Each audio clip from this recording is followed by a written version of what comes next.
Greetings to you and welcome to this lesson in which we are going to discuss the layout and the formatting standards recommended for drafting administrative documents. Drafting an administrative document is not all about putting words together. There are some specific standards that must be respected. In this lesson, we are going to discuss the font standard, the page standard, and the content standard. A well-structured document is crucial for effective communication, and there are some elements that we must handle carefully. They include headings, paragraphs, margins, fonts, spacing, and so on. And so there are some standards. During my time as a secretary, I've had the experience that these aspects of a document are handled by people differently. And I started asking myself questions but why should it be like this? There must be a standard font size recommended, a standard line spacing recommended. So we are going to be discussing all of this in this lesson. And administrative assistants are encouraged to use word processing software like Microsoft Word rather than writing documents with their hand. This is because the software will provide formatting tools that will help you to maintain a uniform appearance throughout your document. And we also know that digital documents are easier and faster to edit, and the typed text is generally more legible and professional than handwritten content. Let's discuss the first part that we'll discuss is page formatting standards. I'll take you onto my word processor to see the page formatting standards that we have. So this is a word processor. The page format, the first thing when you want to draft your document, when you open your word processor, in my case, I'm using Microsoft Office Word. Always check the page size. I've been a victim of this many times, and I've seen people suffering because of this. I've seen people who have drafted documents and they're unable to print. Whenever they print, it comes out with portions of the document not printing out. And the simple reason is the page size. So you always want to check to be sure that the page size you are using is the page size you're supposed to use. And the recommended page size is A4. A4 because the paper that is available in the market that you most likely print your document on is an A4 paper. So you will always go to the layout tab. On the layout tab, in the page setup group, you click on size. We click on size, make sure it is A4. The default is letter. Some people have legal. Some people have statement and so on. Make sure, check to confirm it is A4. If it is not A4, click on A4 to select it. That should be your page size, standard page size. Your standard margin should be 25 millimeters on all sides, top, bottom, left, and right. I hope we know what margins are. Margins are the areas to the left, bottom, right, and top of your document where text will not enter. In primary school, we were reminded to always draw our margin. Draw your margin. Draw your margin. So in the computer also has margins. So we define the margin to be the distance from the edge of the page to the place where text will start entering. That will now be a margin. So let's see on our computer and see what a margin looks like. So in this word processor, if I click here, you see a line. This line that comes down, you see it comes from the beginning of the page here, from the edge of this page to this line. It means if I start typing text, look at where text start entering. Text start entering where this line is. So from the beginning to where this line is known as a margin. So we measure it in terms of millimeters. You can also measure in centimeters or inches. So we advising that the standard is 25 millimeters on all sides. If you have to bind the document, then you have to use 30 millimeters on the left to provide that when you bind the document, it should compensate for that space. And how will you set your margins? You go again to the layout tab. In the page setup group, you click on margins. When you click on margins, you have some margins that have already been arranged for you. You have the normal margin, the narrow, the moderate, the wide, the mirrored. You will not take any of these. You're going to take custom margins. That is at the towards the bottom of that pull down. So we click on custom margins. When we click on custom margins, we are now going to put 25 millimeters for the top. We do same for bottom. We do same for left. We do same for right. And we do same. When we do same for all the four, top, bottom, left, right, we hit on OK. So that is the second thing you need to make sure that you have done. The third thing, you have to make sure that your paragraph is aligned to the left or justified.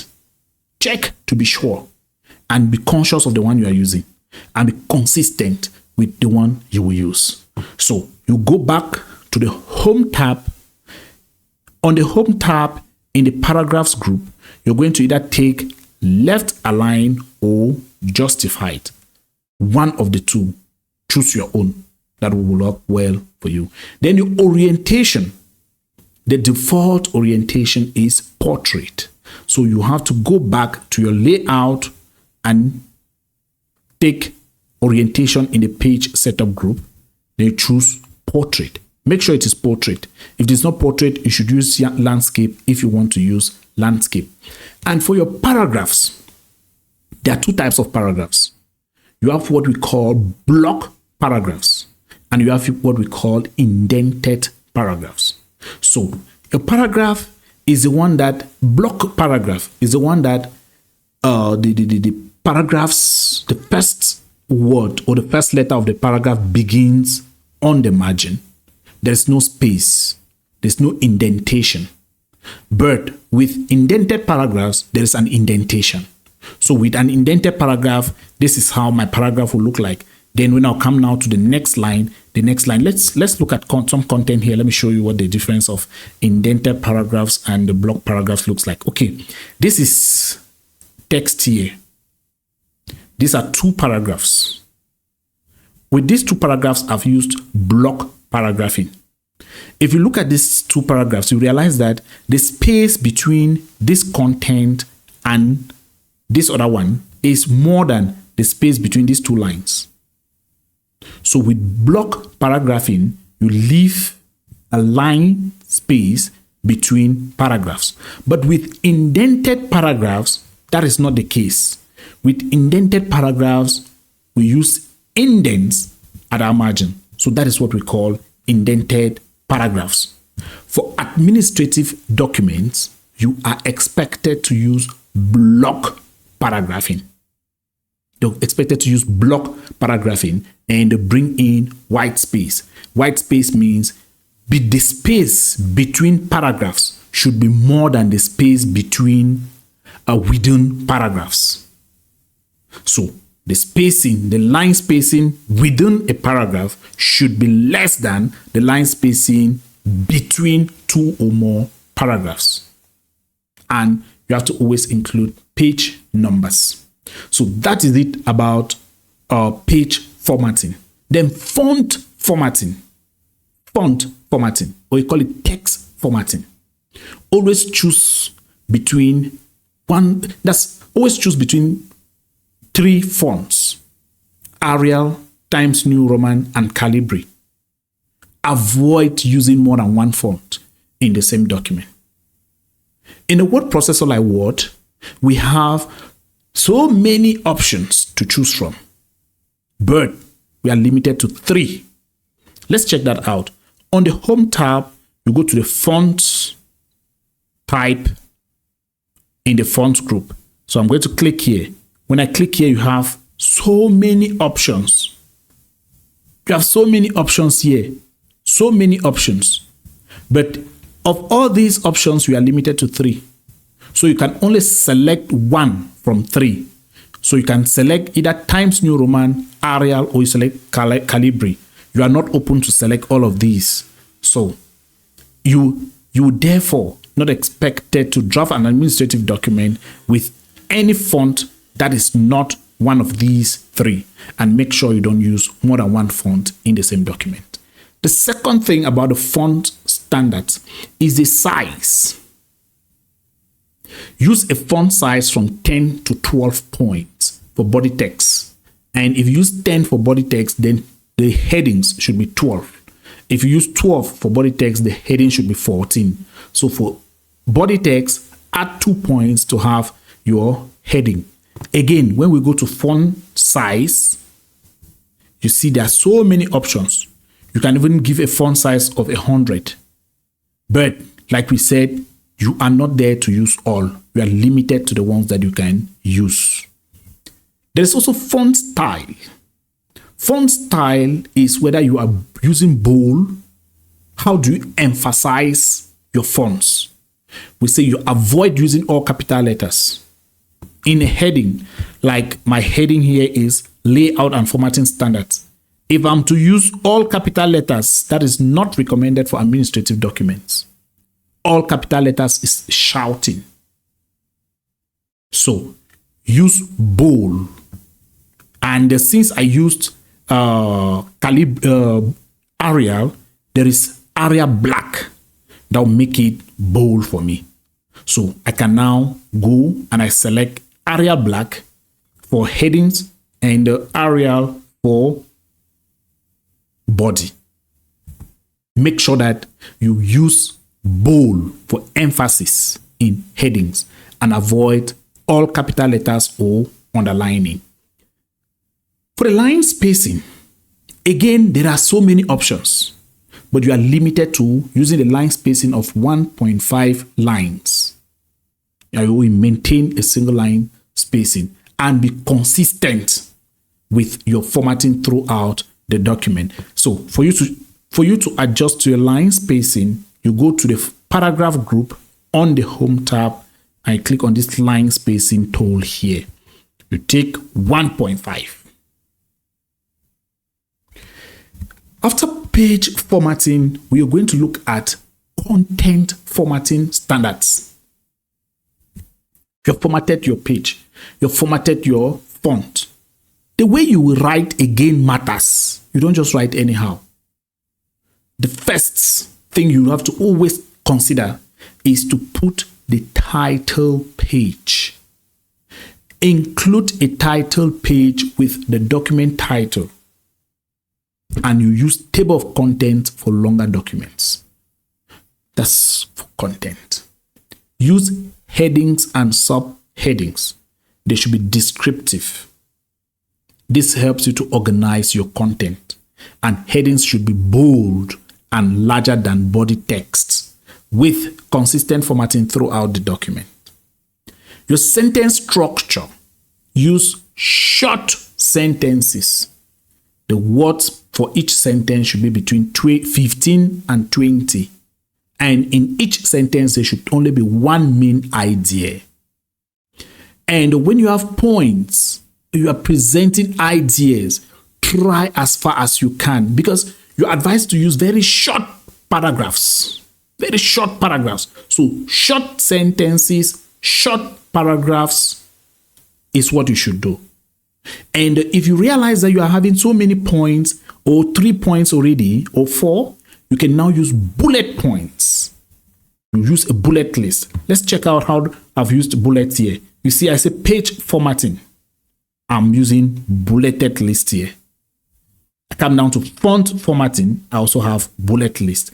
Content formatting have bullet lists. So make sure you are using bullet points or numbered lists to present information and be consistent in the style of bullets.